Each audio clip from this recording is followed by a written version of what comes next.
Corona आज पूरी दुनिया में त्राहिमाम मचा चुका है। हर ओर कोरोना से तड़पते लोगों की चीख पुकार सुनाई देती है। कोरोना लोगों को तिल तिल कर मार रहा है।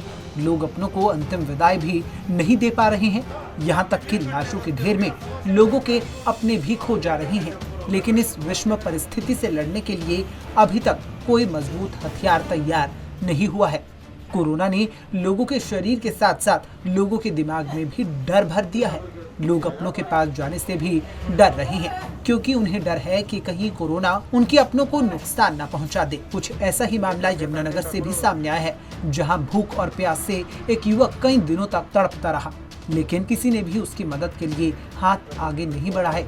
ऐसा नहीं है कि लोगों को रहम नहीं आया, लोग इंसानियत के नाते उसे घूरते रहे, उसकी बेबसी पर आंसू बहाते रहे, लेकिन किसी की हिम्मत नहीं हुई कि उसके पास जाकर उसे हाथ लगाए। लोगों को डर था कि कहीं उस बेबस भूखे प्यासे युवक के शरीर में कोरोना ने घर न बनाया हो, और अगर उसे वे छूते हैं तो कोरोना कहीं उनकी जान न ले ले। इस युवक को देखकर कुछ लोगों ने मेयर से बात कर पुलिस को तो बुला लिया, लेकिन स्वास्थ्य विभाग की तरफ से कोई मदद नहीं मिली। हालांकि पुलिस की पीसीआर आई और उसने भी स्वास्थ्य विभाग को सूचित किया, पर कोई एम्बुलेंस नहीं पहुंची, जिसके चलते इस युवक को आखिरकार पुलिस ने अपनी ही एम्बुलेंस को मौके पर बुला लिया। बता दें कि ये एम्बुलेंस ऐसे लोगों के लिए नहीं होती। इस एम्बुलेंस में शवों को डालकर ले जाया जाता है, लेकिन यहाँ पर तो यही बड़ी इंसानियत थी कि इस तड़पते हुए युवक को कोई तो लेने आया।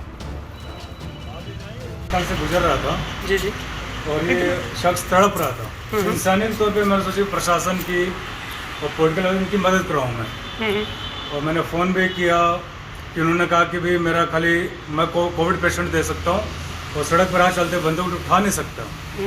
तो फिर मेरे मेयर साहब से बात हुई, मेयर साहब ने पूरा सहयोग दिया, पीसीआर भेजी, पीसीआर उन्होंने भेज दी। पीसीआर भी ऐसे हॉस्पिटल फ़ोन किया कि भाई एम्बुलेंस भेजिए, और 1.5 घंटा हो गया अभी तक। ये लड़का जो अभी इसकी हालत देखिए आप, क्या कंडीशन है इसकी। इस माहौल में हमारा क्या मतलब बनता है कि इंसानियत तौर पे सबकी मदद की जाए। जी जी, मेरा कोई रिलेटिव नहीं, मेरा कुछ नहीं है। इंसानियत तौर पे मैंने भी सोचा इसकी हेल्प करूं।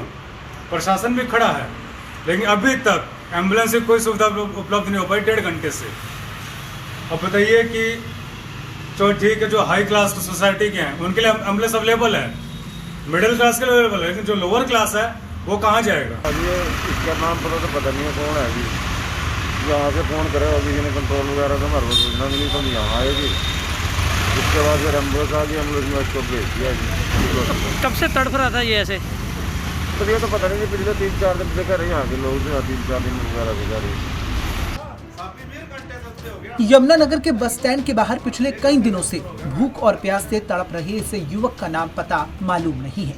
भूख प्यास के चलते इसकी आवाज भी नहीं निकल रही है। हालांकि ये यहाँ कैसे आया किसी को नहीं मालूम। इस कोरोना की ऐसी दहशत है कि अब लोग किसी आम आदमी को तो दूर, किसी मुसीबत में पड़े व्यक्ति को भी हाथ लगाने से डर रहे हैं। हालांकि लोगों की मानिए तो पिछले 3 दिनों से यहाँ इसे तड़पता हुआ देखा जा रहा था। उसको उठाने के लिए कोई हाथ आगे नहीं आया, लेकिन आज जहाँ इंसानियत काम तो आ गई, लेकिन अब देखना ये होगा कि अस्पताल में इस पीड़ित को कैसा इलाज मिलता है। हालांकि इसकी जगह अगर कोई बड़ा आदमी ऐसे पड़ा होता तो न जाने कितनी गाड़ियां इसे उठाने के लिए आ जाती। पंजाब केसरी टीवी के लिए यमुनानगर से ब्यूरो रिपोर्ट।